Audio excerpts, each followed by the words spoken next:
Good evening, everyone. We're going to reconvene into open session. Wednesday, February 18th, 2026, Fluvanna County Regular School Board meeting budget adoption. All right, can everyone stand for the Pledge of Allegiance, a moment of silence? Mr. Rittenhouse, can you lead us in the pledge, please? Pledge allegiance to the flag of the United States of America and to the republic for which it stands, one nation, under God, indivisible, with liberty and justice for all. Please keep standing.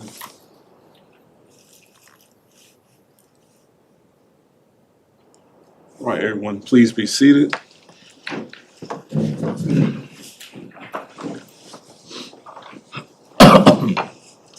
Ms. Price, can we have certification of closed session?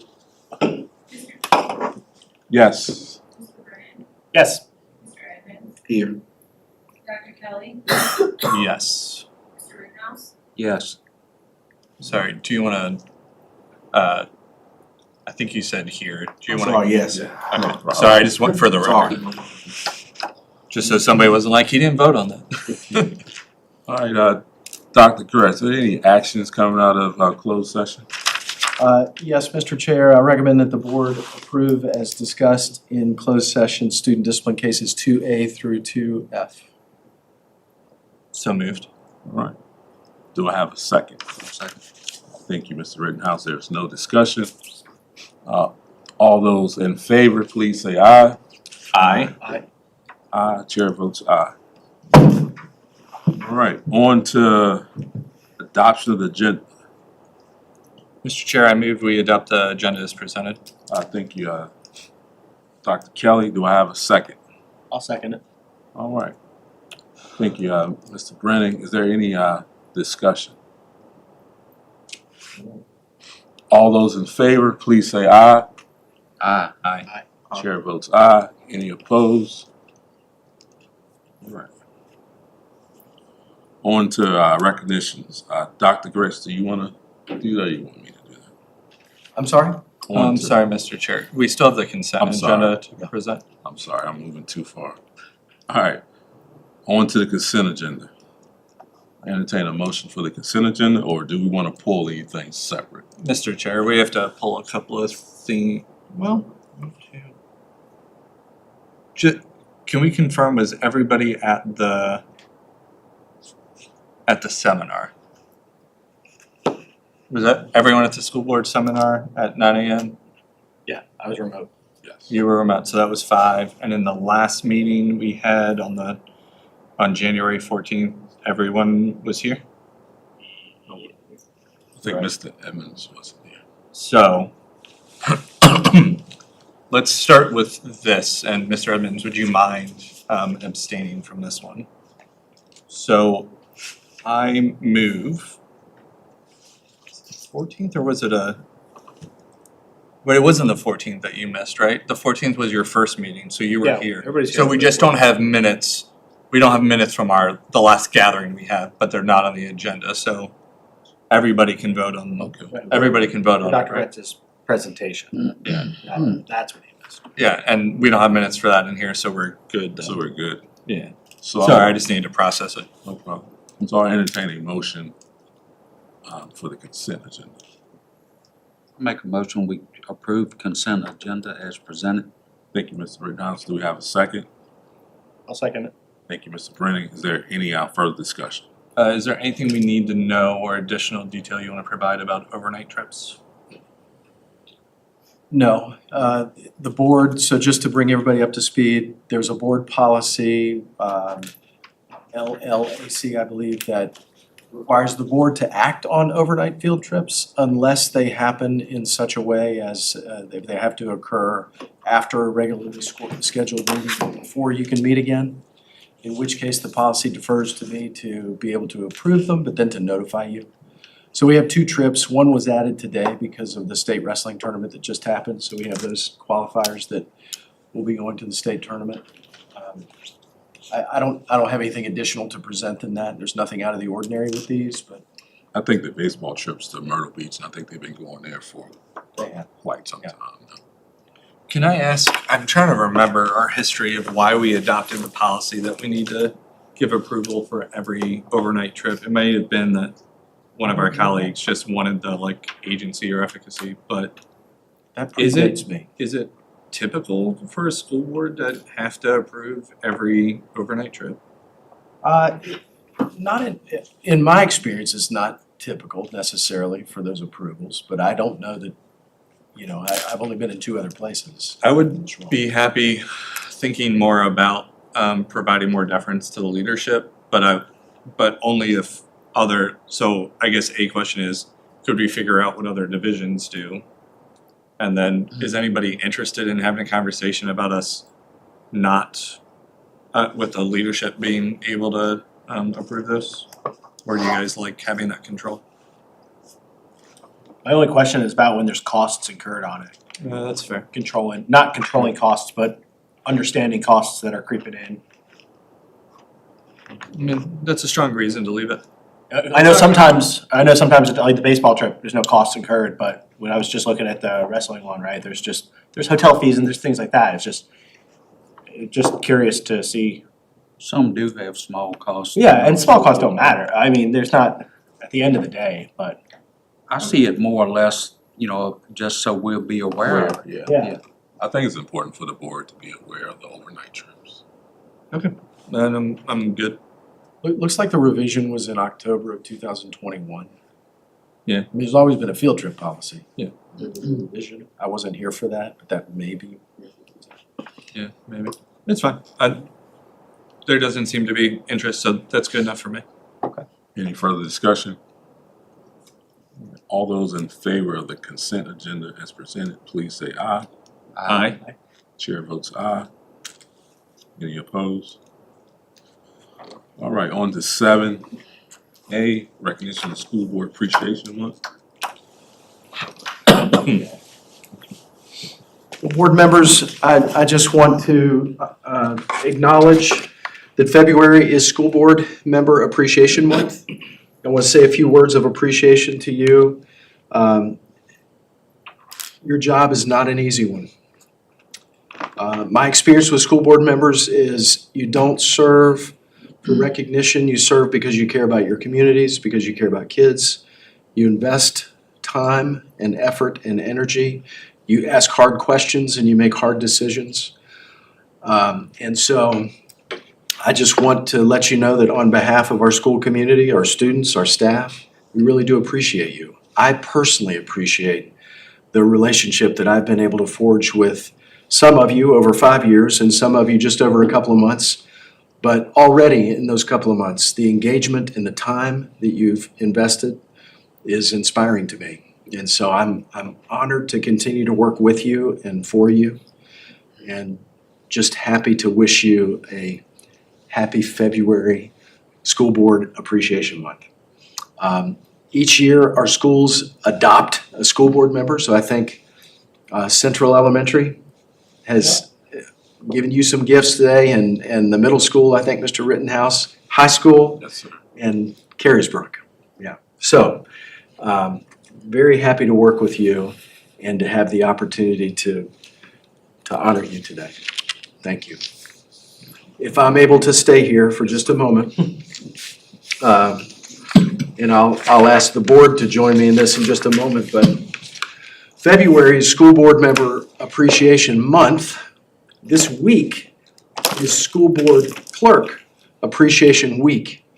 And we can't let this opportunity go by without honoring our school board clerk, Mrs. Brandy Kreitzer. Mrs. Kreitzer is an extraordinary team member. Her work oftentimes happens behind the scenes, but it always has an indelible impact, a tremendous impact. Every decision that we make, every meeting we have, everything we do typically has the mark of Ms. Kreitzer's leadership, her professionalism. I have an opportunity to work very closely with her every day. And I don't mean to talk about you like you're not in the room, but her discretion and her ability to maintain confidence in the face of constant interaction with some of the most sensitive information that we deal with is unprecedented in my experience. She's just a very trustworthy, constant incredible team member. And so, Mr. Kreitzer, we'd love for you to come up. We're gonna take a picture with you. We have some flowers for you and a card for you and a certificate for you on behalf of the Virginia School Board Association. I think she's genuinely surprised. No, I purposely do not put it on the agenda because I Well, I knew don't like that. the recognition. I knew you were trying to bury it. Hopeful it's forgotten. Thank you.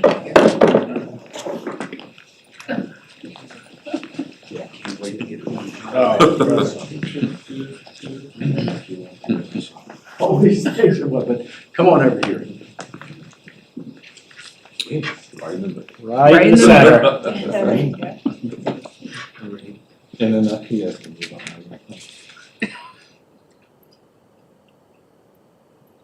Thank you. Thank you. So much. Thank you. Thank you.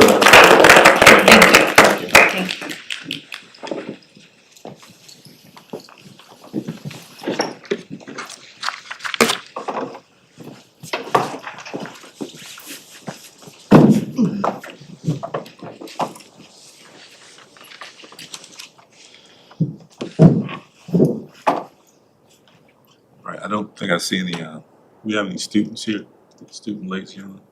Our student liaison is not here. I was expecting him, based on interaction with Ms. Bruce, so I'm not sure exactly what happened. Could be something sports related. We do have some other students here, and I don't know that they want to be embarrassed, but we'd love for you to come to the podium and say, no, I'm just kidding. You wanna come to the podium and say your name? So Mr. Pace has sent us yet more of his kids, which is great. Your students. Good. I will just, because when I walked in the room, I was momentarily shocked to see my own face so large. I will share what I received from Carriesbrook, which is enormous and lovely, and I want to thank them for Little handwritten the notes? effort. Yeah, That's awesome. and when I sat down, I saw a 6-year-old picture of myself and was startled. So thank you for that. All right, on to public comments.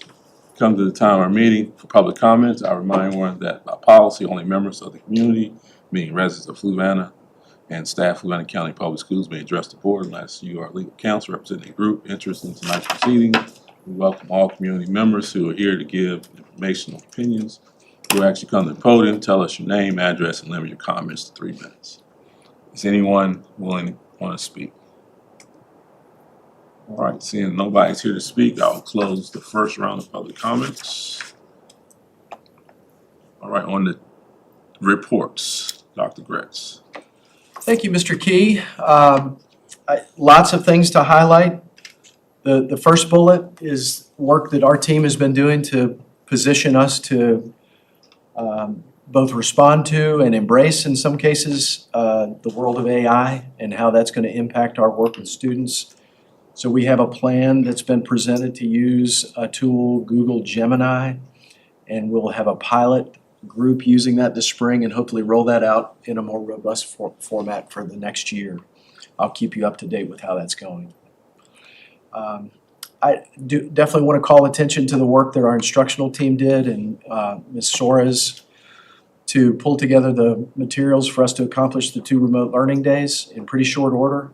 We had to serve meals in order for those to impact our school calendar, but the more important thing was the ability to engage families, so I'm very happy we were able to do that. And I think we're poised to do it again soon, if the need comes, that's right. I'm not predicting inclement weather.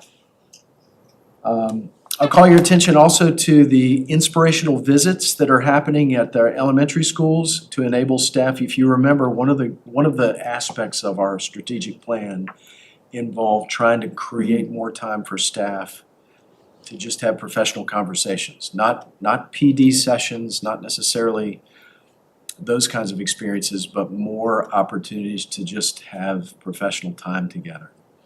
And we haven't been able to work those necessarily into the calendar, but this is a creative way, I think, to enable staff to have those kinds of impacts on each other. I won't read all these things to you. There are a lot of things under operations, basically calling attention to the incredible work that all of those team members did, and I could spend a lot of time talking about it. I won't do it. I will just tell you, the day before we were able to open, I don't even remember what day of the week it was, it feels like it was a year ago. But the day before we were able to actually bring students back to school, one of the remaining problems, if you remember, was that all divisions were facing is these huge ice caps that were on top of the buses that were in danger of flying off. And we had two guys. We had two guys that got on the back of a pickup truck and went school to school to school and worked feverishly for hours to get done what I saw with my colleagues in other divisions being done by 15, 20 people. And had they not done that, we would not have been able to put the buses on the road the next day. All they wanted was some donuts, so we got them some donuts. They don't want any recognition, but those are the kinds of folks that we have working in those departments. I'm putting a link in here. I'm going to try to do this every month just for those that are interested to just see some of the activity happening in our HR department. It's just a small sampling. There's really not a good way to quantify all the work that's done on behalf of personnel, but I've been making the case that we need additional help in that department. I just want you to see just the sheer volume of work that just that small portion accomplishes. There's an article linked in here that was published highlighting some of the work of our mental health team regarding chronic absenteeism. We'll call your attention to that. CTE night was last night. As you're aware, I'm an adjunct faculty member for JMU and Longwood. I had to teach a class last night, wasn't able to be there, but it was reportedly the best yet, maybe. And every year, I think we say that. Record attendance from students and just a really great event.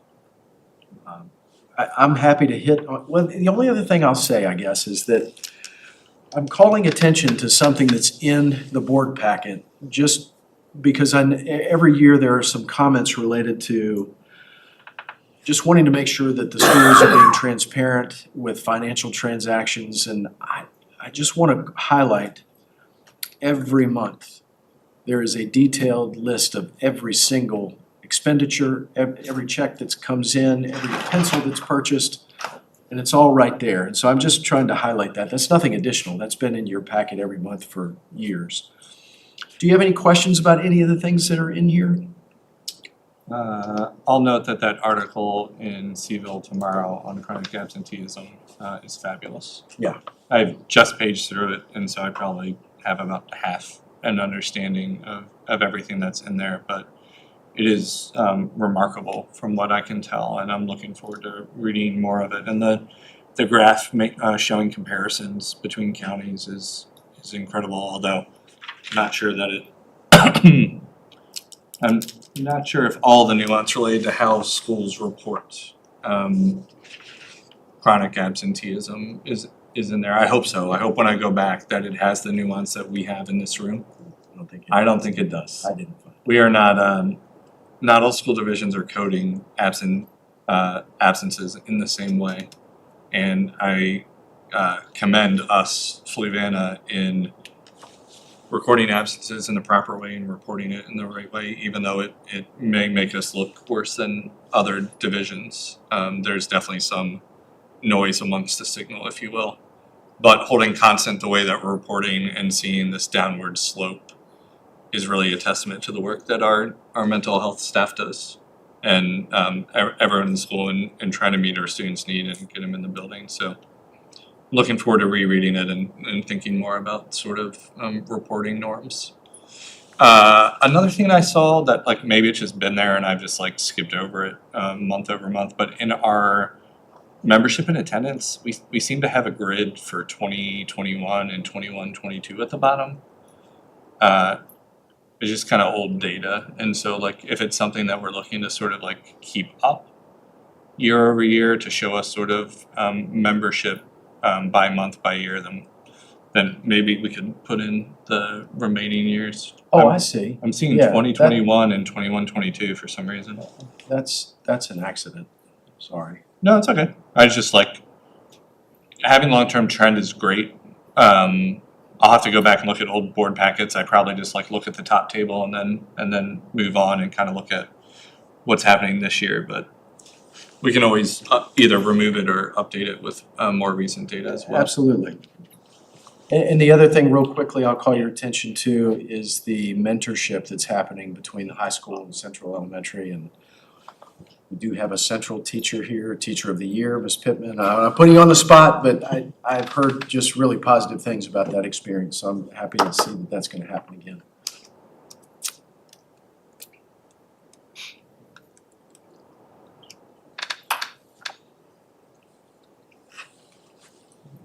That's all I have unless there are additional questions, Mr. Chair. Okay. On the reports, B, Calendar? Do you want this? Okay, attached is the draft calendar for next school year, as well as just the calendar note page kind of highlighting some different things throughout the year. So this was developed by a calendar committee. We conducted both staff and family surveys to get input before finalizing this draft. We got about 200 responses, and overall about an average of about 90% that responded. Overall, they thought it was a balanced calendar and support, probably because it does largely mirror the approved calendar for this school year, accounting for some differences in holiday breaks. It maintains 175 instructional days that we had in the calendar this year. So we're presenting this tonight just for first review, but would definitely welcome any feedback. Whether you'd like us to bring it back for approval next month, or if there's a desire for us to reconvene the calendar committee to discuss any other aspects or possible revisions. Have we got any feedback from parents on this yet in terms of? They accounted for, so in the family survey, that was family and staff. I would say it was pretty well balanced in terms of, we had 46% were parents that responded to the 200, and then another 15% that were both staff and parents. So definitely over half of the people who responded were parents. And we have done a lot of work in terms of, I think the biggest thing aside from number of school days is the half early release days. And so we have over the years kind of whittled those down. We do in this calendar just have 2 early release days, and they coincide with the end of each semester. Ms. Soros, something that I know they used to do in the school here, how many bank days do we have for snow days? So since Came into play Yeah. this year. Sure. I can't remember how many years ago, it kind of coincided with when we moved away from the 180 school calendar and started and moved towards meeting that 990 instructional hour requirements.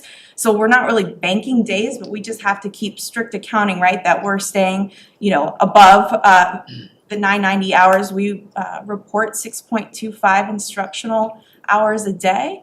And so, Like this year, the 6 or 7 days in a row that the schools miss, where will they be made up? Spring break?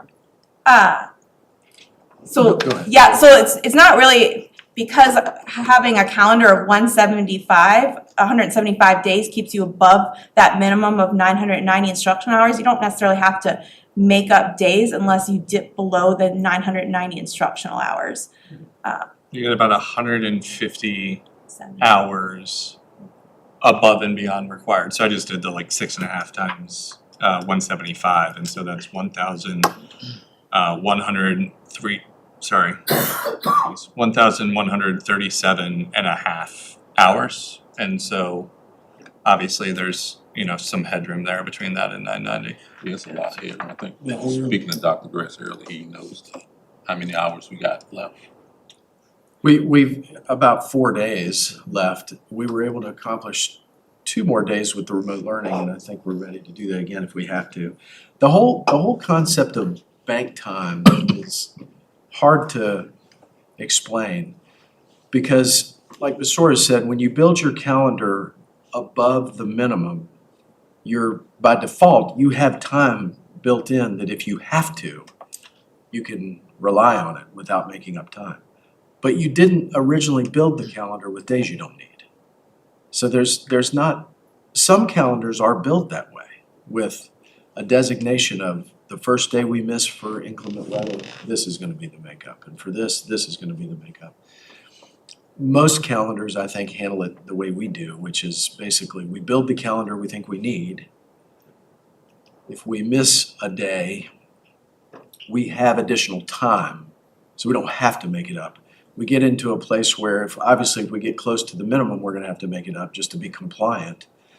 But the more important conversation, I think, is what we have with our teachers, if we ever get to the point where regardless of whether we're compliant with the state, teachers, are you gonna be able to do what you need to do? Or are we gonna have to get extra time? And you get to a point in the year where, like you said, Mr. Rittenhouse, spring break, I mean, we've done that before, obviously, every school division's had to do that, but you do get to a point where your makeup time is potentially doing nothing more than just checking a box. You know, I've seen divisions that will add like 2.5 minutes onto every day in order to, that's not accomplishing anything meaningful for anybody. So it's a hard concept for me to explain anyway, but I appreciate the question because I think a lot of people have. All right, this is first read. It'll be on the agenda next month for action. Right. Think you're still up, Ms. Suarez? I'm sorry, are we moving on to C? Yeah, see, yep. So just wanted to bring some updates regarding accreditation, specifically for Central and Carysbrook Elementary. So, started as part of the updated state accreditation process. Federal identifications are now part of that state accreditation process. So we did receive TSI, Targeted School of Improvement, for Central and Carysbrook, based on our special education subgroup. So we did have to develop plans that are being presented tonight for your, they call it review/approval. We don't really need you to move it to an action item unless you'd like to, but we do need to bring it in this space for review. We have aligned these plans to already existing continuous improvement plans, and just really focused on that student population group in terms of academic growth and additional things that we can do to kind of drive some measurable outcomes. I did put together sort of just an overview of either reminder or maybe some folks might be seeing this for the first time of just what our new current accountability accreditation model is. So it focuses for elementary, if you go to the next slide,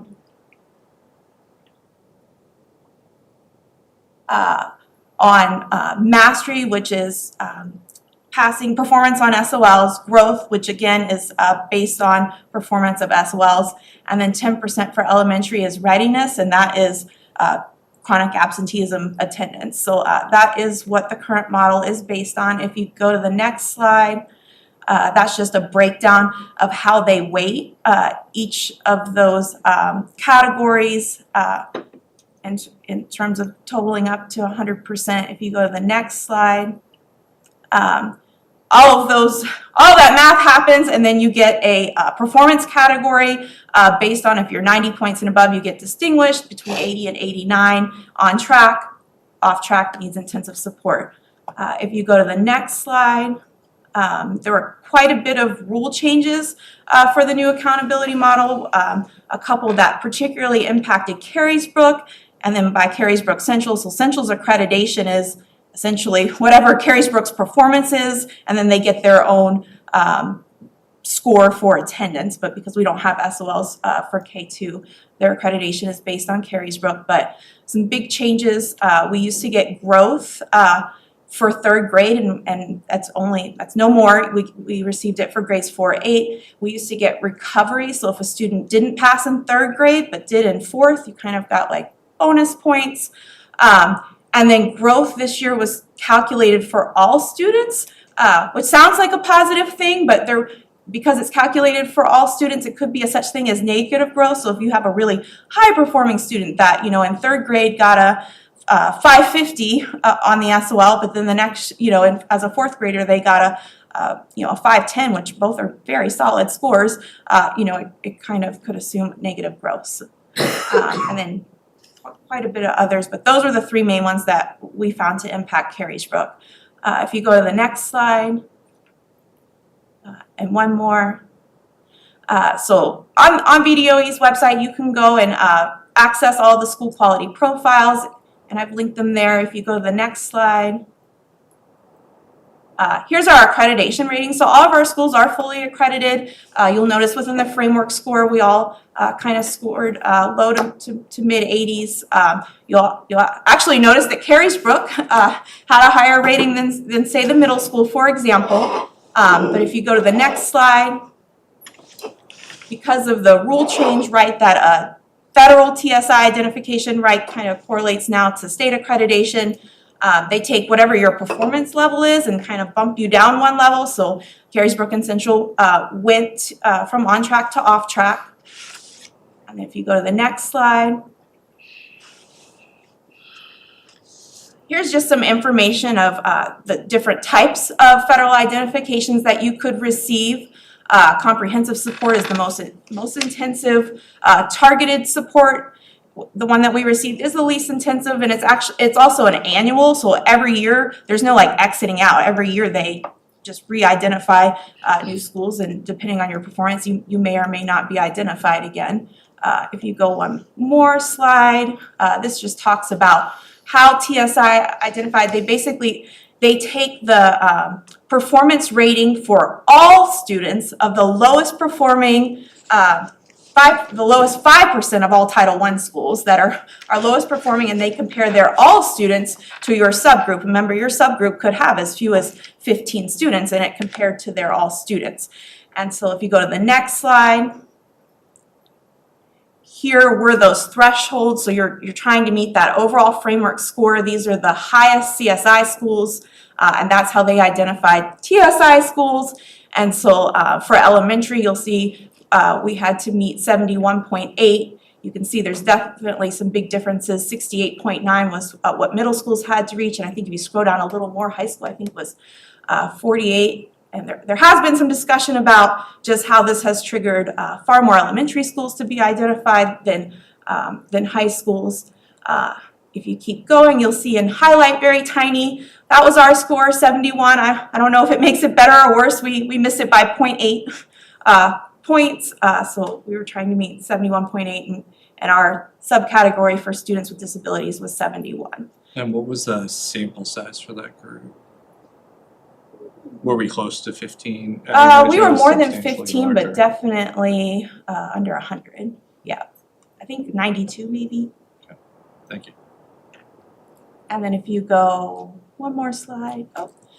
So again, kind of the TSI being the least intensive, they asked the division to put in place an improvement plan. They asked the division to progress monitor. We have a collaborative committee of school level instructional support. We had parents kind of weigh in and review with us, and again, we align it very closely with our Title I plans. Typically, you would find out in October, and we received notification, I think, mid-January, so that kind of impacted what we felt we were able to do with the plans. But the plans are in your packet. They're kind of lengthy, so we did kind of summarize on this slide and the next slide if you wanted to kind of look at just what are some of those core practices, monitoring, things that we're putting in place. And then if you go one more slide, that's it. So if you have any questions, or like you said, they really didn't, it says review/approval. So if you wanted me to bring it back with any questions or additional feedback, I'm happy to bring it back next month if you want to move it as an action item for next month. I appreciate all the work that you have led with our teams to put these together.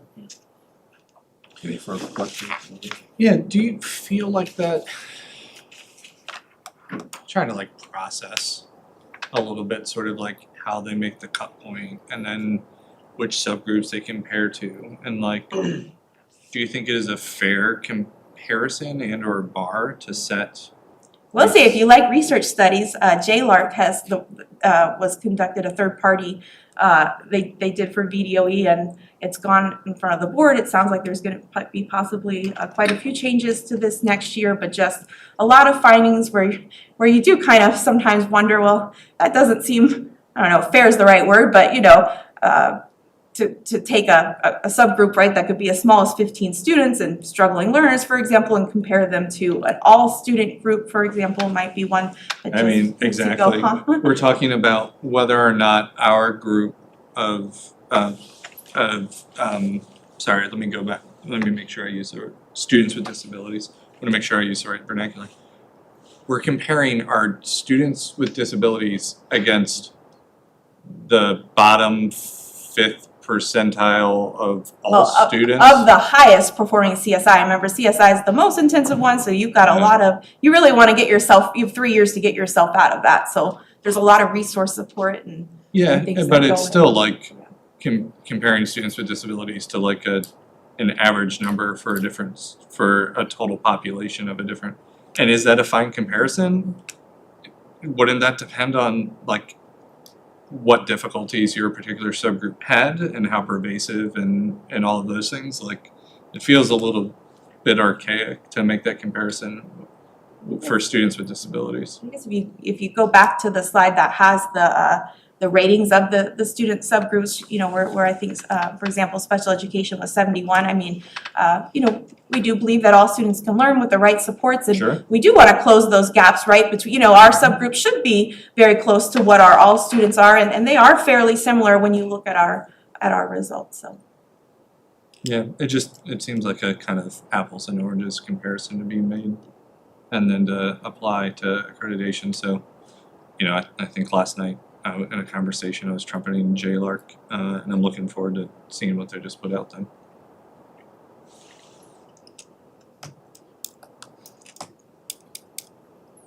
Thanks for entertaining my question.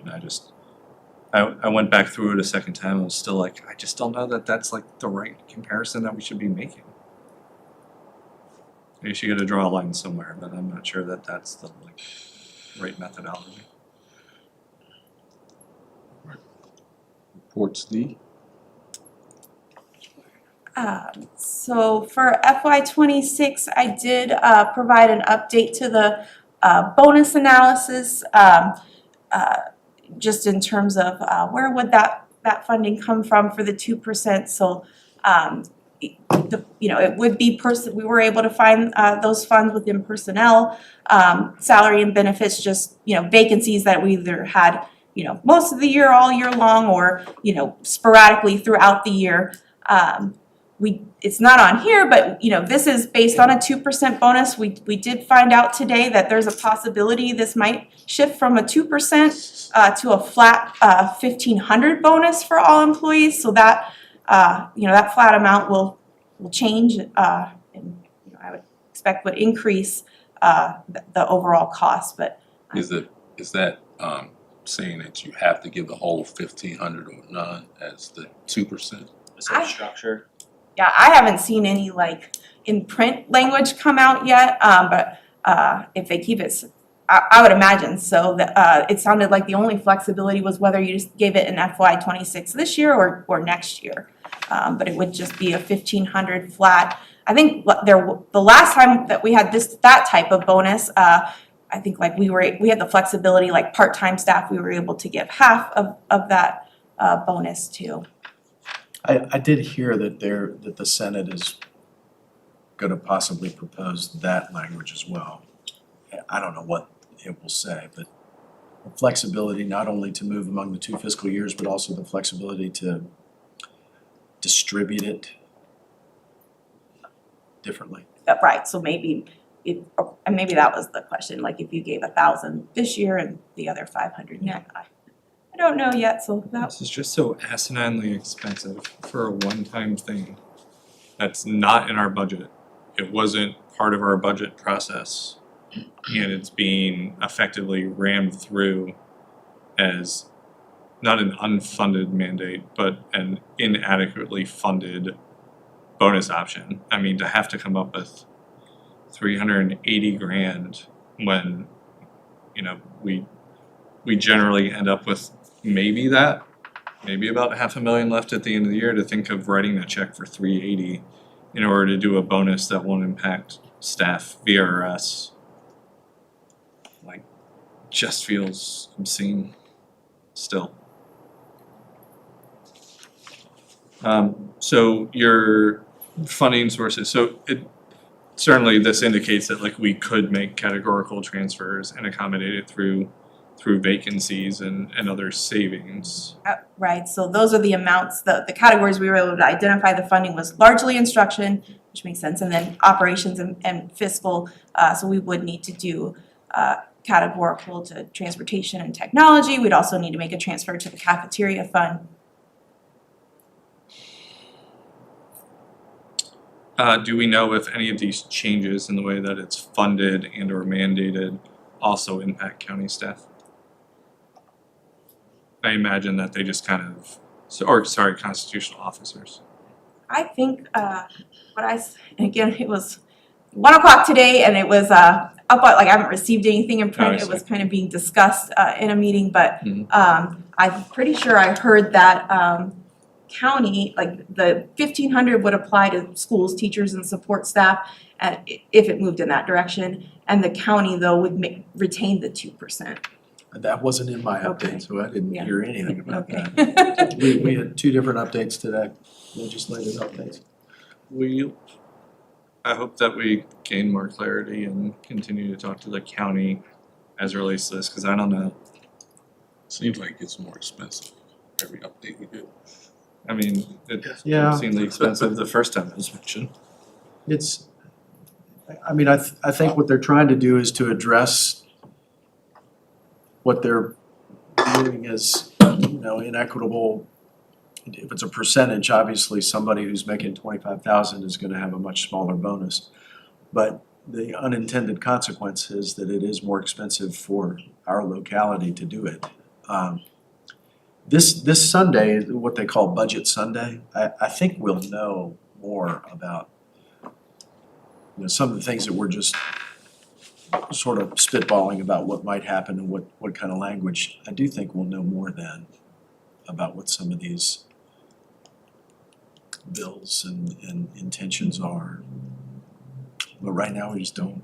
I mean, I would assume that because it's the local, how they did the local match for it, I'm assuming if they do the 1,500, and we know that the cost is probably going to increase at least $200,000 total overall. I would imagine if our share has to increase, I would imagine a state payment would increase, but I'm not sure.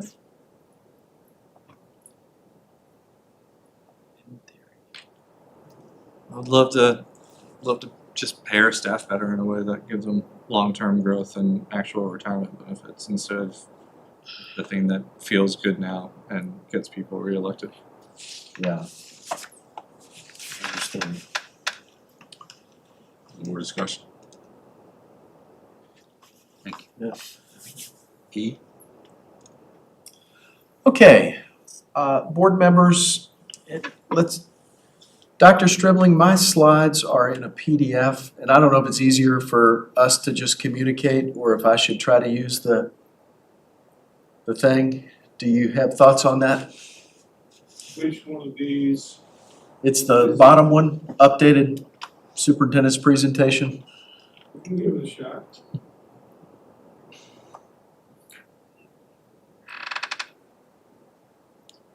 So in our last meeting, I presented a proposal to you. We had some conversation afterwards. There were only a couple of changes that were socialized among the board, and I can't say that I came away with a clear understanding whether the board collective wanted to make those changes. So I have not made them. We're prepared to make them, and then any adjustments that those might have, of course, on the bottom line. But I've given you a couple of new slides, and I'll go through those. Looks like this is not advancing anything, so. If you just wanna tell me and I'll go, Yeah. I'll scroll until you tell me to stop or. Well, go ahead to the next slide. The next couple of slides I just wanted to put us on the same page with our process. I won't go through this again, but it's certainly a collective one and a collaborative one. You can go to the next slide. I think it's important to always come back to this, and I'm telling you that my proposal to you was based on a needs-based budget defined by what we need to advance the division towards the strategic goals that we've identified. And I just think that's important. This is not what we need to survive. It's not what we need to just simply be compliant. It's what we need to actually move forward to what we've identified as what we need to do. So I think that's an important point to make. Next slide, Dr. Stribling. You can go to the next one. So I wanted to just share these bills with you. I won't go into detail unless you want to, but these are just bills that are being discussed right now that could have a budget impact. You know, the collective bargaining, this bill, my understanding, removes that kind of statewide restriction so that staff members can, what's the term? Negotiate to They can negotiate, but unionize. if they unionize, then the board has to negotiate with them. That could have a budget impact. I can't, say what it would or wouldn't be, but it could.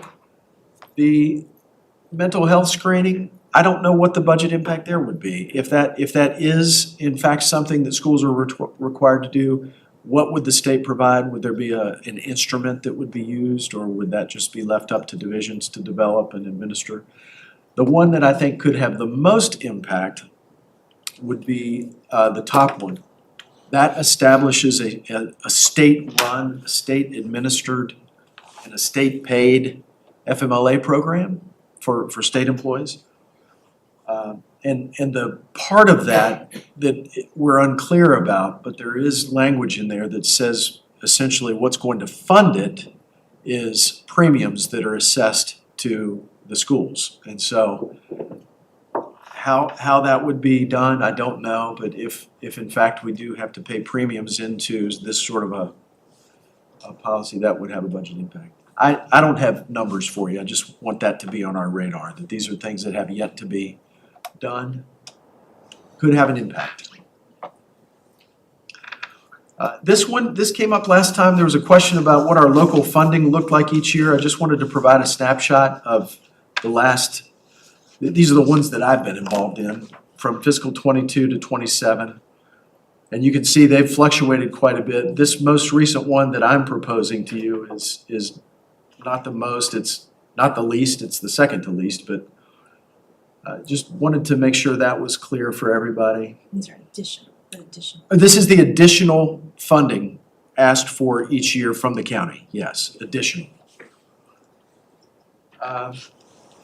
You can move on, Dr. Stribling. This hasn't changed. This is just a breakdown of the proposed revenue sources. You can see the revised local share in what I've proposed on the right. Next slide. That's another view of that. It's a 2.48 increase in what we're asking for from the locality from what we asked last year. Next slide, Dr. Stribling. These are the revenue sources. The pink is the federal, and you can see those fiscal year 23 on the left to our projected 27 on the right. The yellow is the local and the blue is the state. I'm just going to kind of go through these somewhat quickly because we've already done them. We can average daily membership. The yellow are the actuals, and the darker blue are the projected. I know you can't see this. Wait, yeah, that's fine. So this is starting in fiscal 23. This shows the requested amount in each of those fiscal years. That's the blue. And the yellow is what was actually appropriated. So this is the proposal broken down by our state categories.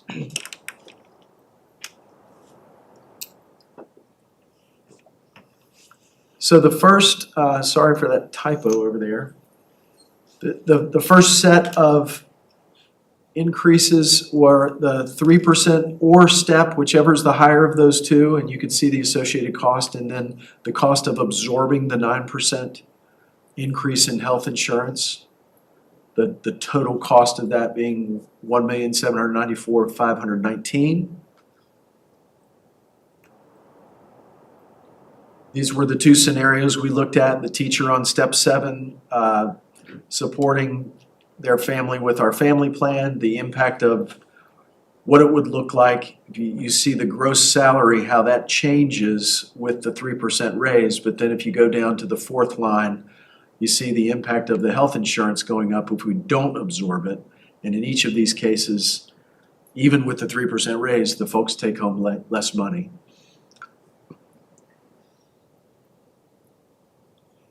I find this incredibly striking and something that we should continue to surface and to bring forward in future budget books is, you know, what happens to a real employee or a median employee when we implement a raise but then take away insurance costs, because Agreed, yeah, that is a striking thing. And if there are other scenarios that would be helpful to the board, we chose teacher and instructional assistant 7 years, could be 10 years, 8 years,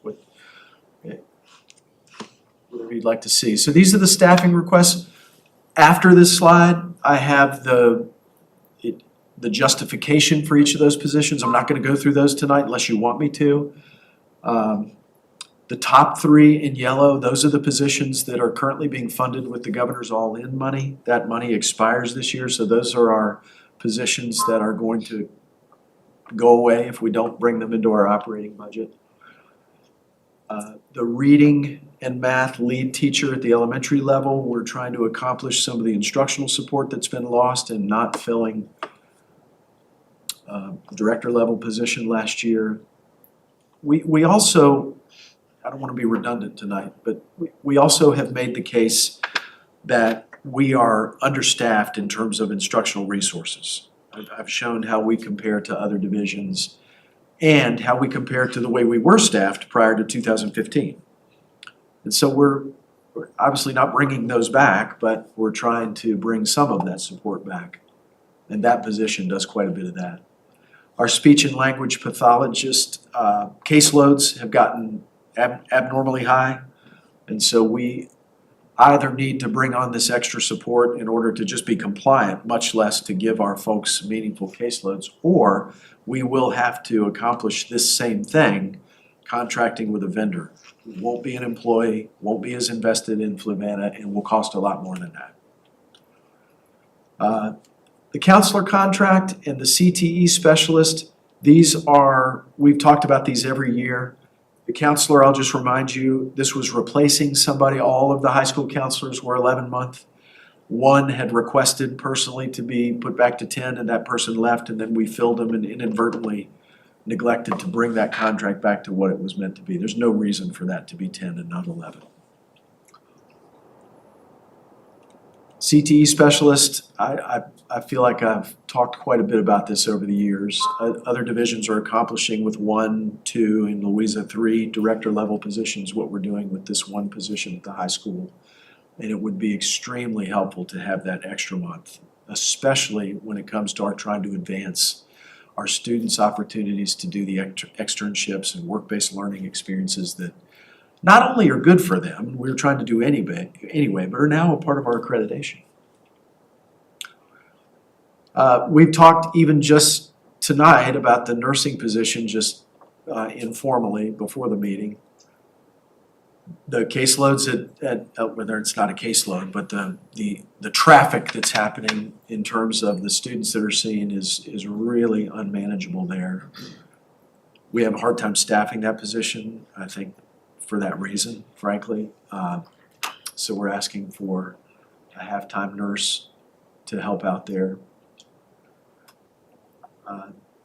The finance and HR position is taking the place of what last year we had asked for a director of HR. This would take some of the burden off of I'm just gonna use names, Ms. Soares, who's moved into Ms. Grasser's position, and we have not backfilled her position. So she's doing a position that we all agreed last year was unmanageable, as well as the position she was doing last year. And so I'm happy to go into more detail. I feel like I've talked a lot about all these positions, frankly. Maintenance, we've made a case for that in past years. We've got a lean staff, and I gave some data last time about how many, and I think I provided to you offline, how many help tickets they're responding to, and they respond to a lot more than just that. We've talked about the need to have our transportation office staff actually in the office responding to parents and interacting with buses, and as it is now, they have to actually be on buses. So there's definitely a need there. The student activities administrative assistant, we've asked for part-time. There was discussion last time we got together among some of you about making that full-time. I'm happy to pause if you want to talk about that now, or you wait at the end if you want to do that. And then the stipends, I'll just very quickly remind you, we're trying to just be transparent and put in the budget what we're already doing, is paying the stipends, whereas before the middle school positions they were just volunteers, weren't being paid. And then the additional assistant wrestling stipend was being paid out of the head coach's. He just reduced his stipend to bring that person on, and so that's not the right way to do that. So we're just trying to make that right and make it a part of our budget and do it in a very transparent way. We're hoping to stand up a new wrestling program, so we've talked about that, and the board has, from my perspective, at least at that time, and I think that may have been before you both were on there, so I don't want to put words in your mouth, but I think at the time there was a lot of support for that. So this purchases a mat, purchases singlets, headgear, and then supports one coach with an assistant coach. We had 14 girls that were interested this year in a position, a program.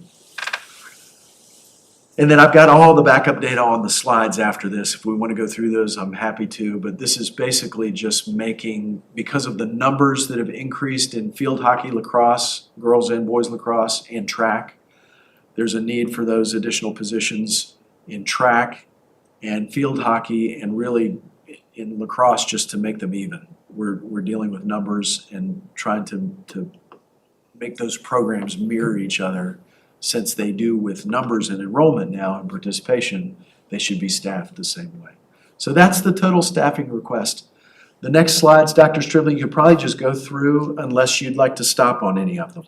These are just the bulleted justifications for each of these positions. I think you could move through these probably.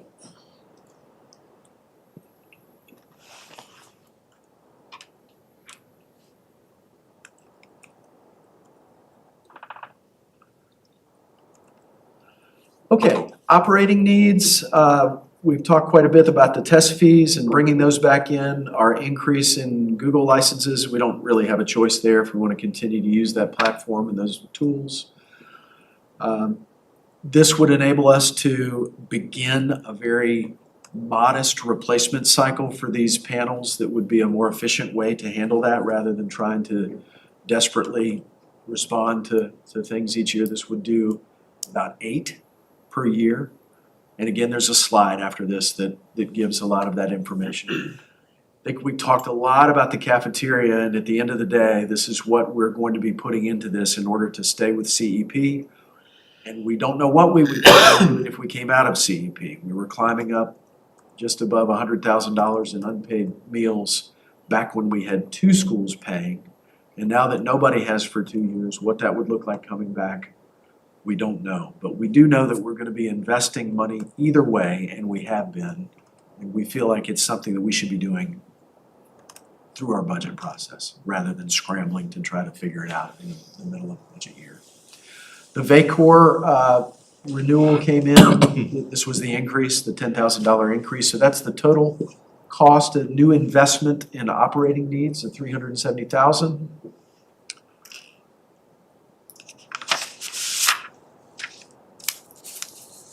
Think you can move through these, Dr. Stribling, probably?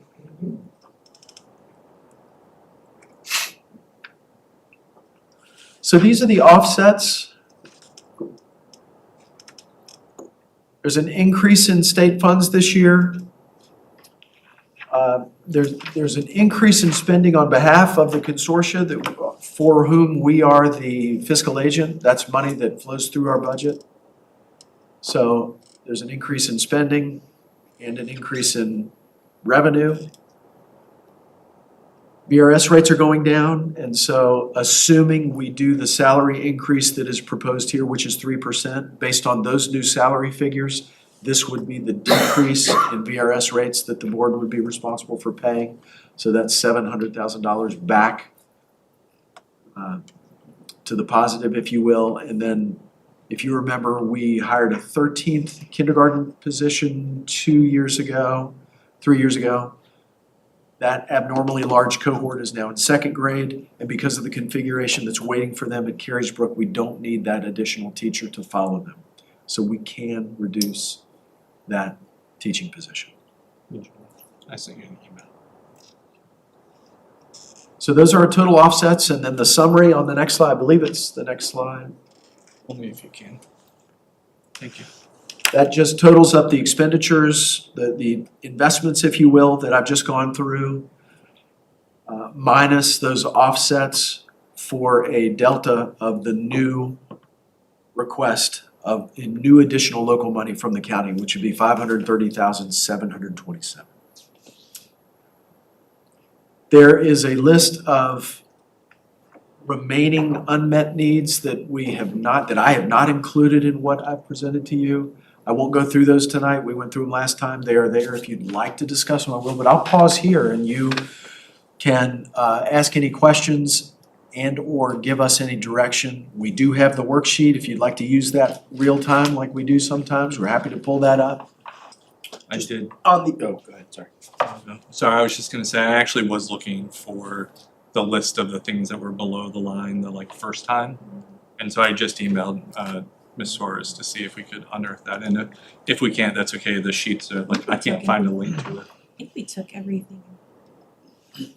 We put everything up except for the things that were Is it really all up there? It's all up there except for attendance and And the athletic role, maybe? And that was, everything else moved up, so. that went up too, but it went up part-time. Yeah. Okay, my brain's like, no, I feel like there were things that were below that didn't make their way I thought we up, but reworked it at the end. now I can't. Now I don't remember what they were. I think, did we put the athletic position full-time? I think we talked about that. So if you click on the funding worksheet that I'm on right now, but it's a Google document, so I need a second to, so I did make a note on column C off to the side for the attendance support that was discussed, and then the full-time for I put it off to the side in column C for anything that you wanna move over. I think what I'm gonna have to do is go back to a different timestamp. You want me to do that, so you can leave yours? Yeah, maybe if you would. I'm not trying to be a pain, I just wanted to self-audit Sure. against. I don't remember, I know that I felt the very first conversation that the proposal wasn't as robust as I wanted. We Oh, I didn't. changed things, obviously, I would be shocked if everything that was identified as a need ended up, or identified early, had made its way up. Cause I remember the sum total, actually, I know this is the case because when our initial starting conversation was around 300,000, and I said, if you added everything below the line, above the line, it would be 740. So clearly there are still some things that we've pulled off of this. One of them being I think we had a cherry picker or a truck, something that, Yeah, the boom truck. Oh, okay. that should have been on CIP, so clearly Right. I don't wanna move that, that should just go on CIP, but I just wanted to self-audit against our list. I know that some board members had opinions as it relates to athletic director, But I don't wanna mess. so I think that's one that we can hash out in the interim. I took a static. Whether or not folks are interested in seeing that appear as a half-time or a full-time role. Also, I think it should be a full-time, a half-time. It's not gonna probably move the needle. It's a lot of news, well, not new sports, but more sports more activities is being added, I think that's a position that should be a full-time. I think every other school in the district has an administrative assistant as well. Yeah, I think Monticello, when I was coaching there in '06, they had one. They had one, yeah. And I could go either way on this, and this isn't a slight to any of our athletic directors. I know that we have one in the room now, and we appreciate you being here. Given that it's a new role, I'm open to it either being a part-time or a full-time. That's not gonna, that particular position will not keep me from, whether it's a whole, a part, or not in, that's not gonna keep me from voting yes for a budget. But I am open to other ideas as well.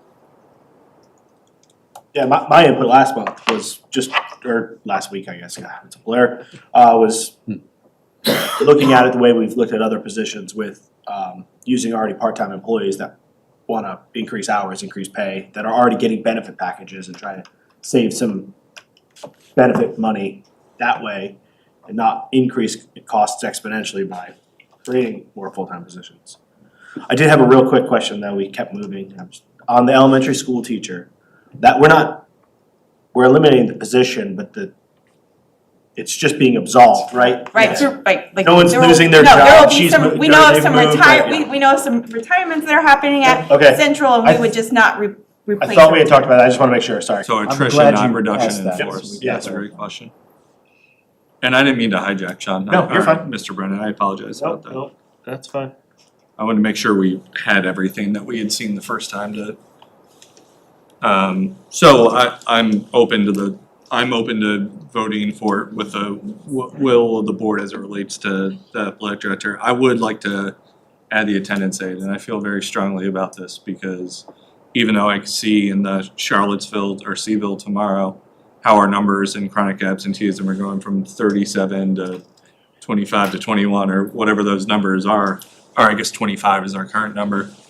Like that's still way too many kids that aren't finding our building more than 10% of the time. And so I think both we owe it to our kids to make every last effort to try to get them in the building, and then two, those kind of roles fundamentally pay for themselves as more kids in the building means a higher ADM on March 31 or whichever date that is. And ultimately, I do believe that the position will nearly pay for itself. And it's something that we can audit in future years, but I would want to add that into this budget.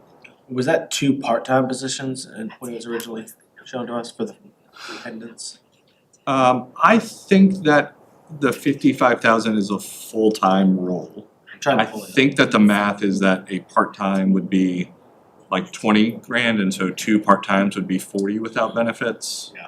So I think that, and when they're finished, we can confirm it, but I think Yeah, that's that- what no. I think 20 for a part-time and 55 for full-time for those roles are functionally right.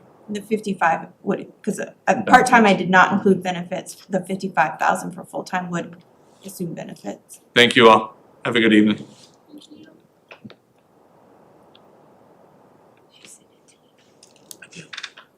It'll take it. Relocated it, I'm just gonna, And we on the found it. funding worksheet, I'm gonna drop it in on another tab. Totally. Thank you for that. I know I'm being a pain. I just realized that I wouldn't sleep well tonight if I went home and found it and missed something that was important.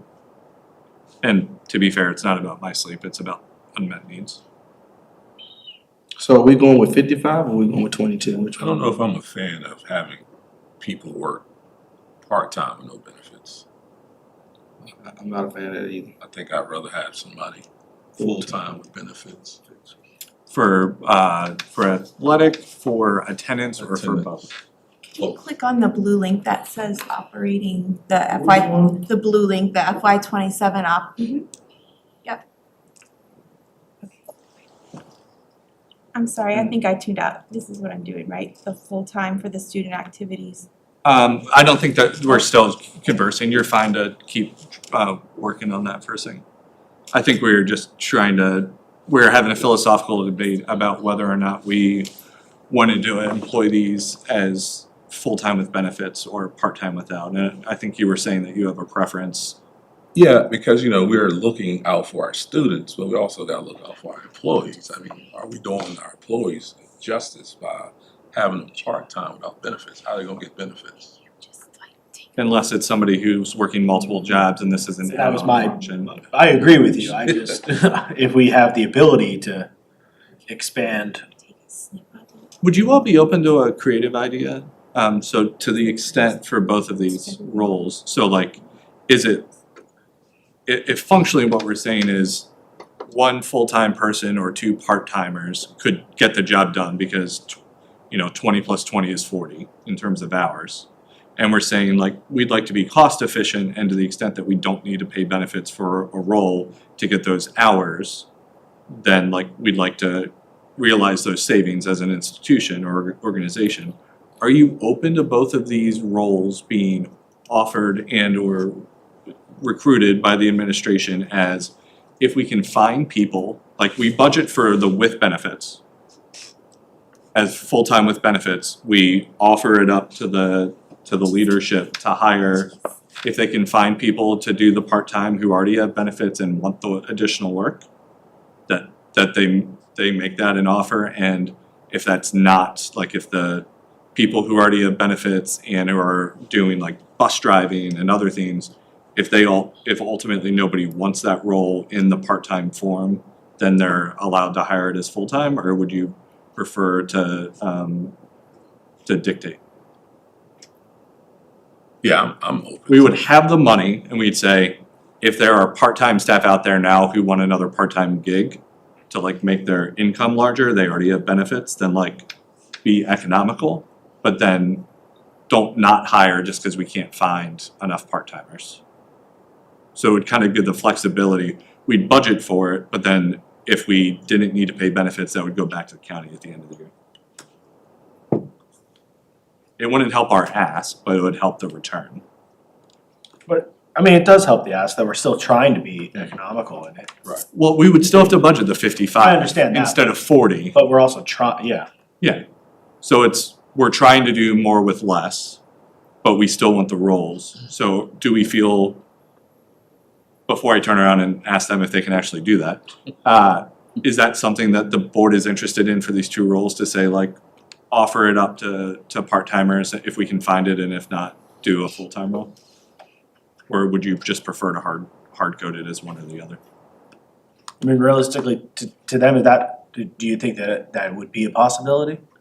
Can you restate that? Yeah, I would love to. Sorry. So we're having a philosophical debate as to whether or not, in particular, these two new roles that are in column C or whatever, whether or not they should be full-time with benefits, or part-time, much like some of it, cafeteria workers plus bus drivers kind of stitch together a livelihood by doing multiple job functions. And so we're having a debate as to whether or not we should be more economical and just like fill these kind of roles with like two part-timers. And the proposal and or suggestion that I made was, could we leave it to you all? If we budgeted the 55,000 so that we have access to the money for benefits, could you offer it up to people who want to do the part-time work first? And if they go unclaimed or unfilled, then employ as a full-time instead.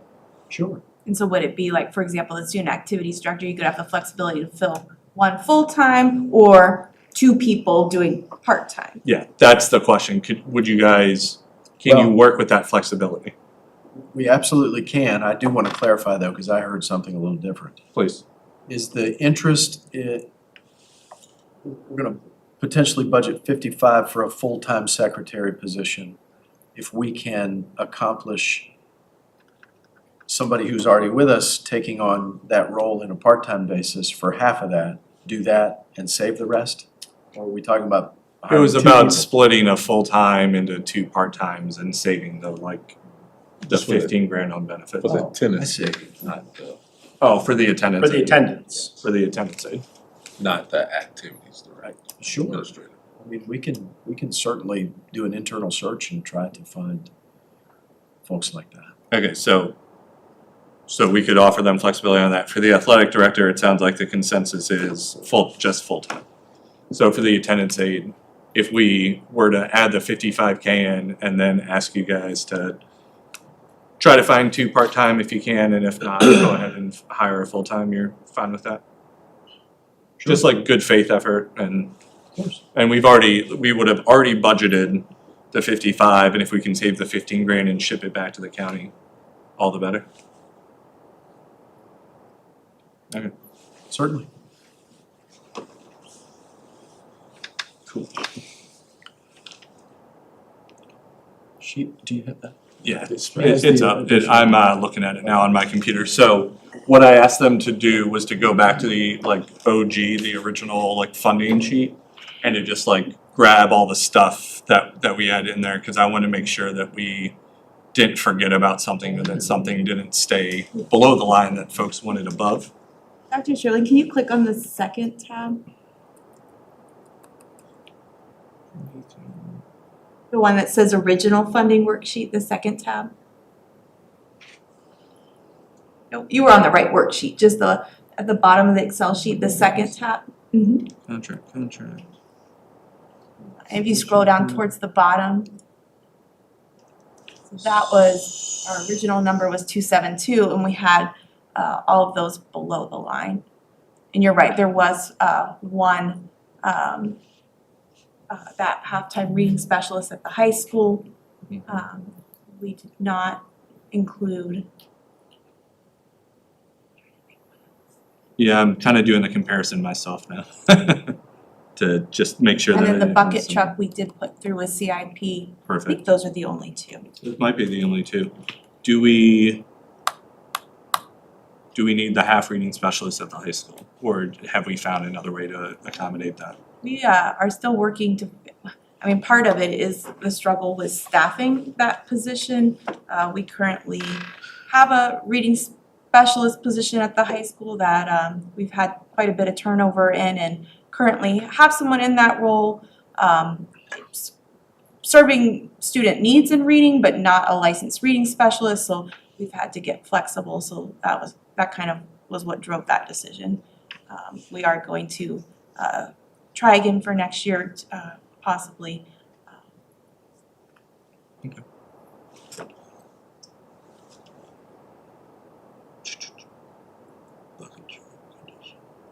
Yeah, I think everything else made its way. Largely. I really can't identify anything else that's not in the one sheet and not in the other sheet. Okay, thank you for answering that question. I know that I am continuously asking for things. Anybody got any other questions? That is an action item for later to be voted. Sure.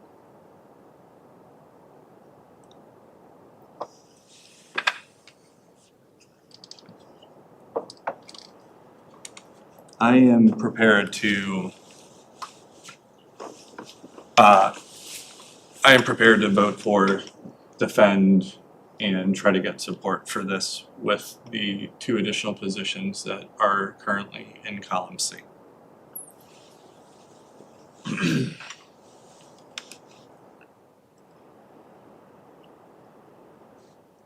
Is there anything, sorry, I don't mean to step on your toes, Mr. Key, but I am curious if there are anything here in particular that would be keeping any of our board members from supporting a budget tonight, or if there are any things that you're uncomfortable voting for.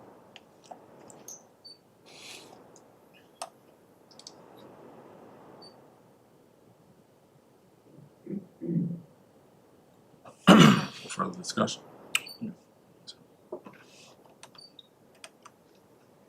All right. On the reports, F. Dr. Gritz, Dr. Strip. So board members, I'm gonna preface this and then probably defer to Dr. Stribling to fill in the gaps, but you vote each year on items that will be included in a capital improvement plan. Those go to the county approves them, they appropriate the money accordingly. So we have money appropriated through that process for transportation. And So what we would like to ask the county to do is to reappropriate money that is currently sitting in the bus line. I think it's $75,000. We'll never be able to buy a bus with $75,000. So unless more money is put into there, that's not gonna serve the purpose that we intended for it to. And so what we'd like to do is to move funds out of that line into the transportation vehicle line. Those are two separate funding mechanisms in the CIP at the county's request. To support purchasing a minivan and the bucket truck that we just talked about. So that's I'll invite Dr. Stribling to come down and fill in the gaps there, but. Sure. Wait, I don't see a problem with this with the county. We've already talked to the county about it. We thought it was important since the board voted on the CIP and voted on it in a certain mechanism for us, even though it's still gonna be spent within transportation, for you to at least know about this. If not, if you want to act on it, you can. You have a picture of the bucket truck. I'm joking. Not yet, not yet. Just make him do And I'll say one thing as far as extension, it's not a minivan. It would be an 11-passenger transport van. And not to get too far in the weeds, public education has a very difficult time getting a hold of those. They become available, and we would like to take advantage of it. The one that we have, band, swim, visits to the most recent one where we had the keys that weren't there that day. That's getting some miles on it. So we kind of want to make this happen, but happy to answer any questions between the bucket truck and the transport van. Is that a used van? Is that a used van? It would be a new van. New van? Yes, sir. Car smell. The bucket truck, would we be funding the full 30,000? I think that was half. Or, so that's half the bucket truck, right? 30,000 would take care of it. We'd probably get a used bucket truck on that one. Okay. So the county isn't paying? I know last time we talked about the county paying. The county, I mean, It's all the county's money. I know. Yeah, I mean, simply put, by the way that we're doing it, by asking for a reappropriation, it would be Fluvanna County Public Schools. Now, if they asked to borrow it, would we be good We can rent it. stewards? Absolutely. But if we had something going on before that, ours would be the priority and supersede that. And we've done that, and they do that with their vehicles and their equipment as well when we need something. Have we looked at used vans? Used There vans are at all? none. There are none at all? Not the ones that we can use from a school system under our insurance. We could get some more minivans, but they don't fit 11 people. You can get 5 to 6 sometimes. But the Depends how many- versatility that it does, sir. So it depends how many of your kids are in there. Correct, yes, sir. Absolutely, maybe 3.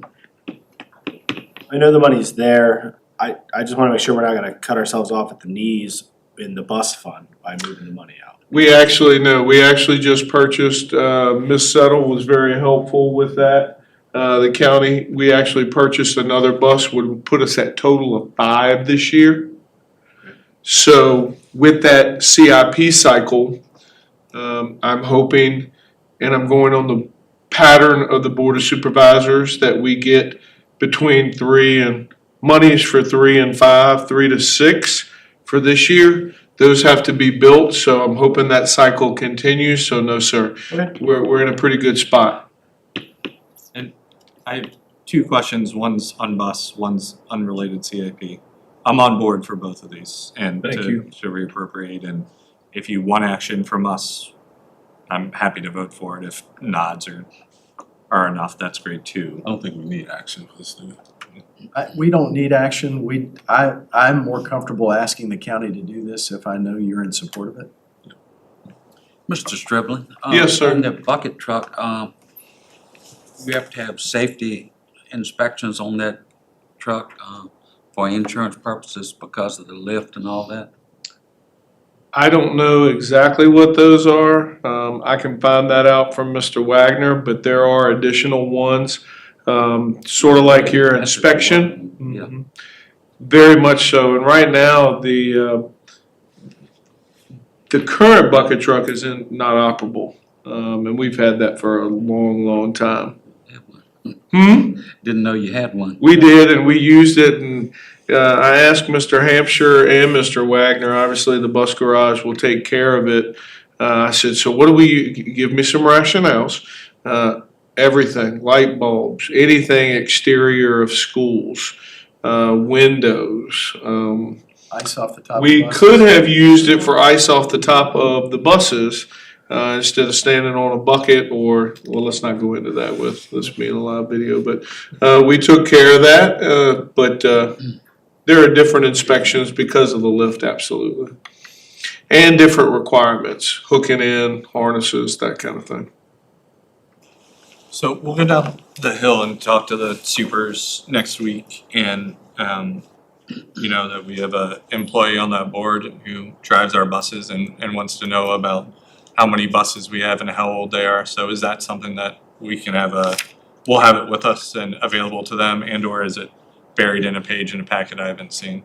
They received that, but I can update it and get it for Yeah, you. could you just email it to us so we have it like when we're at the table as well? It's a really important thing to do, and I actually really appreciate the fact that every time we meet with them, Mike Sheridan asks for it. Absolutely. The other Absolutely. thing that Mike Sheridan and others ask about is about the middle school track and paving and trying to preserve it.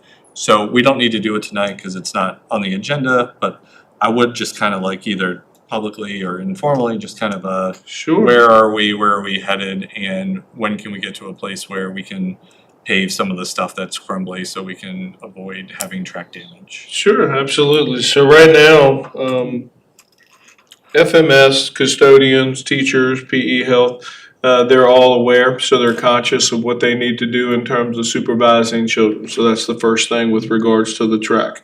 We weren't able to get in and do any paving because of temperatures. So looking at March, April. So during that time frame of knowing that we couldn't start then, we had to, if you remember, the bleachers had to be removed. So if you haven't been down there, the bleachers are out of there. So that was the next step. Next step after that would be some exterior pieces, hand railings to the back, to the restrooms, some fencing. We don't want to replace the fencing until we have the pavement. I would say those projects are going to be April through July. There are several. We were hoping to be able to do our invitationals. There are 2 track meets that Coach Carter? 2 or 4? 4 to 5 with 2 invitationals, anywhere between 10 and 12 different divisions. What we're going to do is, we were hoping to have the bleachers in. We also have to do some TLC down there and some safety upgrades before we allow people to go on there. So I know that Coach Carter and AD Carter and AD Morse are looking at being able to hold the events at the high school in order for us to do it the right way. I think AD Carter just sent me something on bleachers this afternoon that I'm catching up on now. Oh, cool. I'm not ignoring you, I just hadn't gotten to it yet. So April to July, there's gonna be a tremendous amount of work happening. I don't like to guarantee because things happen. 3 weeks of snow and ice, who knows about rain, which Mother Nature. So I would like to think that we are ready, probably minus the bleachers. Everything being put into motion by April, May, with project finalized by fall. And so, no, all of that's fabulous, and I just hadn't. Minus bleachers. Minus bleachers, and I hadn't had an update in a while, so it's mostly Yes, sir. just like one of those things that like I keep thinking about, and every time I see somebody who asks me about it, I think about it again, right? And so by the time those pieces are in place, does that mean that one, all the like kind of paving mess that's down there will be cleaned up? And Should, will it be ADA compliant? yes, Okay. I want to make sure of those two. And then that should functionally keep unintentional sort of grinding on the new track from debris and or gravel. It will lessen the opportunity for those things to occur. not eliminate, but No, lessen of course not. tremendously. Cool. Yes, Is there anything else we need to do to protect these awesome new tracks that we have? not at this point. Yeah. They do a great job, both, I absolutely believe it. both schools and custodial and maintenance have done a great job in terms of just being conscious of it and, but also being realistic that we're working with kids who have cleats. They've got, you know, it's not gonna be 100%, but we have to take care of it. And when we see something, address it. Yeah. From a warranty standpoint, so. No, I appreciate that. It was just one of those like, oh, Sure. right, I want to close the loop on this and make sure that we're like, that I have the information because I'm going to get asked again. Sure, Awesome. Thank you for sharing that on a day when you weren't anticipating. absolutely. And thank you all for supporting the reappropriation for the bucket truck and the van. Thank you very much. Thank you, Dr. Stribling. Yes, sir. Sorry about that, guys. I just like genuinely the tracks are so, one, expensive and two, awesome right now. That anything that we can do to keep us from having to refurbish them later is amazing. Okay, on the G, review the updated school board meeting dates, our April date, that's during spring break, so I think we need to move that to another Wednesday. I was thinking April 15th. Does that work? Give me 2 seconds. Next. I feel like I just heard that. Oh, it's prep. It's during the day. That's fine. So we're moving it from the 8th to the 15th? If that works for everyone. Is there any conflict with the county's like budgetary process on April 15th? Do we know? I don't think so.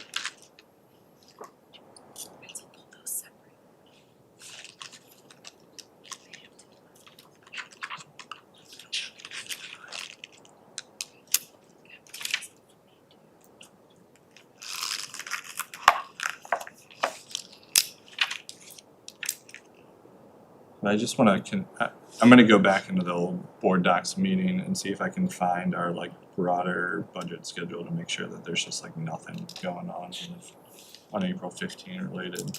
I can't imagine. Mr. Evans, that work for you? Doesn't matter. Mr. Rittenhouse, that works? 15th? Yeah. Yes, sir. Other than being tax day, yeah. I know, right? Dead about it. Is there any, It's the last day. is there anything budget from the county around April 15 that we should, no, we're just Nothing that. nothing for us. Saw. I looked at that. Okay. So they have a special meeting the Wednesday before, which is probably some type of adoption, or they could have 3 in a row, Oh, do they? 3 Wednesdays in a row. So that's on the action item, so we need somebody to. Make a motion. No reason to change time, 5:30 and 6:30. Same time. Thank you. Alright, unfinished business, any unfinished business? New business? 15th? It is April, okay. The Board of Supervisors has a regular business meeting that night. But not budget specific. Yeah, the Right. Wednesday before. I think is you're fine. the Just approved special meeting. Okay, so the 8th is when they have a special meeting. Okay. That's what, yeah, I had looked at their budget calendar. The 8th is on there, the 15th is fine. Okay. Sorry, where are we? You're on new business. New business. Any new business board? Alright. On to action items. Approval of FY 27 operation budget and cafeteria budget. And if it's helpful for your motion, regardless of what you have decided, the cafeteria amount is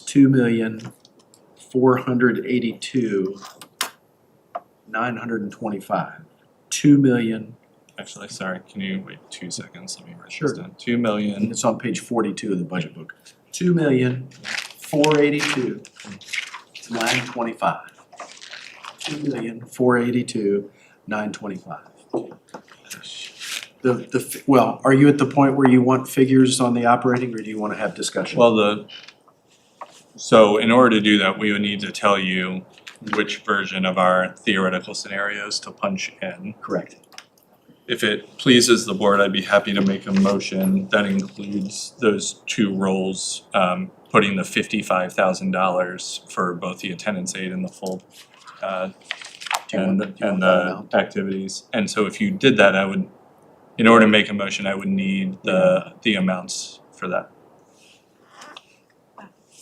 So that with the, including the 255,000 positions, the additional local funding needed is 620,727. Repeat that, please.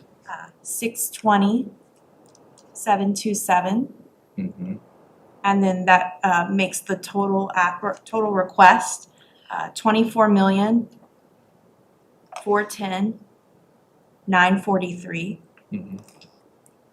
Do you want the? Or I didn't know if anybody needed the Do other you need number. more detail other than that in a motion?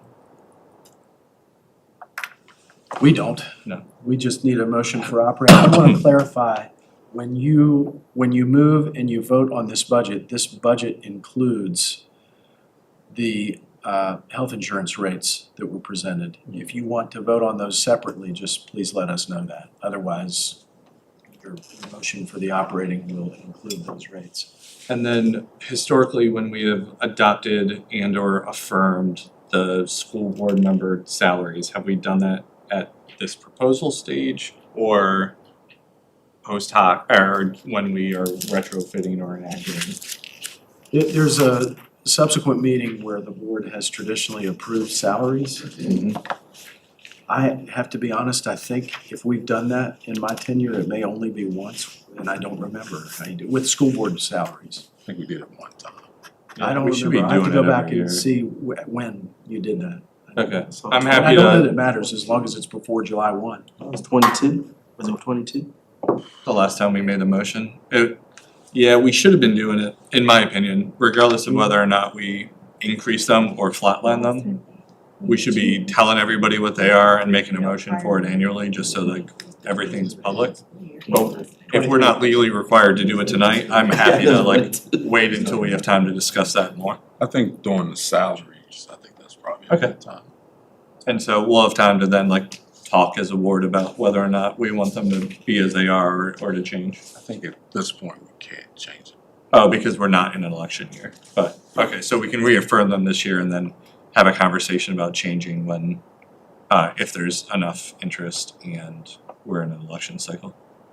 So I guess we would have to do that in, This time. I guess in, next time next year.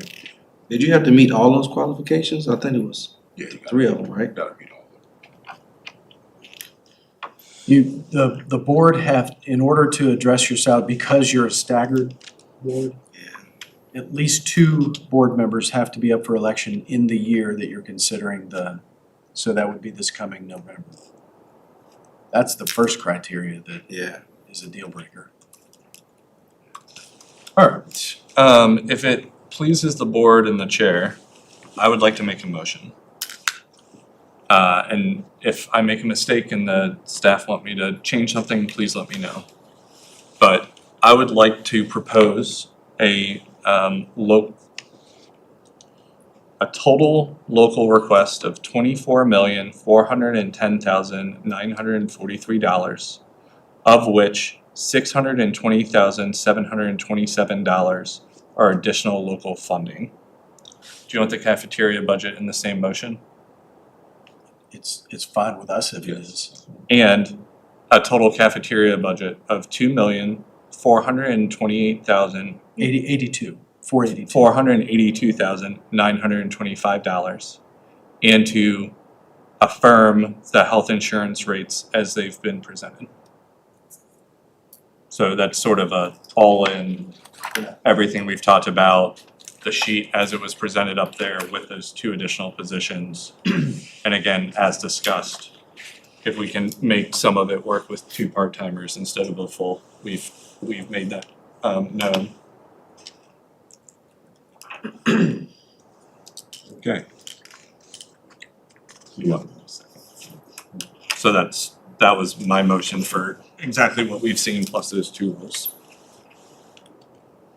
Do I have a second? Yeah, I'll second Yes, it. second. I really appreciate you, both of you, and everybody that's helped putting all this together. Just wanna say that, Thank you. this is for sustainment for the future. This has been a phenomenal job. Thank you so much. Sure is. Any further discussion? Yeah, I'm gonna say a few things. I know James asked if all of us would support it. I looked in the budget that Mr. Gretz presented, you know, and we have a total increase over last year of almost $3 million. And that includes everything, federal, state, and local. And we also have a decrease in enrollment by 18 students and an increase in employees by 33 people. I don't know how to justify that. I can't see it myself, but for that matter, I won't support the budget as presented. But you second it. Yeah, I'd second it. I don't think I am not an expert on Robert rules. I do not believe that he is required to vote yay. We can figure it out, or someone else could. I gave my book to Perry, so I don't know. Or, so we can either ask that question and try to find the answer to it, or we could ask if one of the other board members would be willing to offer the second in Mr. Rittenhouse's I'll stead. withdraw my second. Either one of y'all wanna, I think it's a good question, but I think part of it is that our staff's doing a lot with a little. You know, I think, we've talked about part-timers taking on other spots and other jobs and basically working full-time with 2 part-time positions. I think that answers some of it, so. that's so much. I think that answers part of your staffing question. I still don't have in front of me whether or not somebody who seconds can vote nay, and so, Somebody, she said that you can. Thank you, Ken. right, so, you were indicating that you may or may not vote nay after seconding. We can bring it up for the purpose of discussion. Oh, okay, so not required to vote in the affirmative, perfect, then that is easy enough for me. Leave it as stands. Yep. Thank you, Mr. Rittenhouse. I just wanna make sure we were buttoned up so that if it got called into question later, Sure. we had gone through the right steps. Is there any further discussion? I just suppose, next week we'll be down the hill, talking to the supervisors about this very budget, and so I hope that if you are in town and available and life happens and all of that, but I would love to see this board, advocate for this budget because our staff works so hard on it, and, it is worthy of public discussion and transparency, and so I intend to come back from take a break from a vacation to come back and be here, and I hope others will join me. All right. All those in favor of the FY 27 budget and cafeteria budget as stated by Dr. Kelly and seconded by Mr. Rittenhouse, please say aye. Aye. Aye. Chair votes aye. Any opposed? No, All right. Motion passes. All right, on to approval of the school board meeting change in April. Can I entertain a motion for that change that we discussed? I'll make a motion. I mean, no. Yeah, Mr. Chairman, I'll make a No. motion to support it and change the date to the 15th. Yes, sir. Same time, Same time, 5:30, 6:30. 5:30, 6:30. I'll second. All right, any further discussion? Discussion. All those in favor of the meeting change from April 8th to April the 15th, 5:30, Closed session, 6:30, open session. Please say aye. Aye. Aye. Chair votes aye. All right, on to 14A, public comments. Second round, we're come to time in our meeting for public comments. I'll remind one that by policy, only members of the community, meaning residents of Fluvanna and staff of Fluvanna County Public Schools may address the board unless their legal counsel representing a group enters in tonight's proceedings. We welcome all community members who are here to give information or opinions. We ask that you come to the podium, tell us your name, and limit your comments to 3 minutes. During the public comments, the board will not interact with you, but we are listening and appreciate your time. Anyone signed up or anyone want to come down for public comments? All right, I'll close the second round of public comments. All right, on to school board member comments. I'll start to my right, Mr. Evans. I don't have any comments. I apologize for missing the meeting last week. All right, Mr. Brenny. Again, I had already spoken to it, but I appreciate, the stripped down, these are the sustainable needs we need, not overextending what was presented to us. I think we do ourselves a disservice when we play that, well, this is what the board may approve, and you go back and forth, and I think that, you are leading this district and you're the superintendent, and when you stand in front of us and say, hey, this is what we need, I support that, I do. I appreciate everybody up here with me for good discourse, good dialogue about it all. My shameless plug on going to CTE night last night was unbelievable. I saw Mr. Key there. I was at it last year with the sheriff's office, talking to seniors about 911 dispatching and getting involved in public service. And I attended as a school board member this year, and it was almost twice the size between schools, vendors, and actual participants and parents. So it was phenomenal to see. So. Thank you. Mr. Rittenhouse. Yeah, I do appreciate everything y'all have put into the budget. I know it takes a lot. I wouldn't want to do it. That being said, the difference of enrollment steadily going down and employees steadily going up, I just don't really understand that. But I'd be willing to talk to any of y'all, one-on-one, Brady. I do appreciate what y'all do. Thank you. Dr. Kelly. Yeah, I think, so a couple of things. So one, I did not attend the CTE night. I did, I think 2 years ago and the year before that, and I think it's a fabulous event, and I had a previous engagement last night, and so I apologize for not attending, but congratulations to all those involved again. It really is an incredible thing. Also, I want to applaud the staff for putting together not only a budget that articulates our actual needs in the division, which is really a departure from when I first came on this board. As Mr. Brennan was indicating, I feel like there was a lot of gamesmanship about what we could ask for without wanting to like upset or ruffle feathers from the other board. And I've seen gradually and certainly this year, along with some new members here, a change to advocating for what our leadership and our staff are telling us that they need to get the job done. And a departure in, I hate seeing these senior roles have 3 or 4 basically full-time director jobs in one person. And so starting to see little like incremental change, like asking for an HR specialist so that we can start to unload some of that burden at the top. I mean, that's a statement that we're actually serious about our long-term vision and our planning for the school division and where we want to be 5 and 10 years from now. I get frustrated sometimes when we're not making those incremental gains, because if this is who we say we are and this is how we treat each other and this is how we're going to grow and get better, if we don't see a little bit of it every year, we're never going to do it all at once. And so I think that this budget really is a remarkable thing and is really supported by some changes that are exogenous or like outside of our control, meaning like the fact that VRS changed, the fact that there were some other things that we could offset, increase in state funding, all that's fabulous and makes the pain to the county that much less. And so I'm really thankful for that.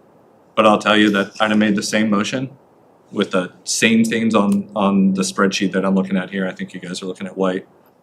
If that spreadsheet were up on that screen and the price tag were $2 million, I still would have made that motion. Because it is what our students need, it's what our staff needs, it's what our division needs. And I'm thankful that the price tag is considerably lower, but I'm also, I'm thankful for it, but I would still vote for it if it were $2 million, if that's what it costs to get this done. So I really wanna thank you all for that. This morning I went to a prep meeting. That's a Piedmont Regional Education Program. Ms. Valentine was there with us and representing us. And it was lovely talking about our long-term vision for that program and about the ways that we might be able to meet additional needs for, let's say, a special program for autism, some conversation about long-term finances and health.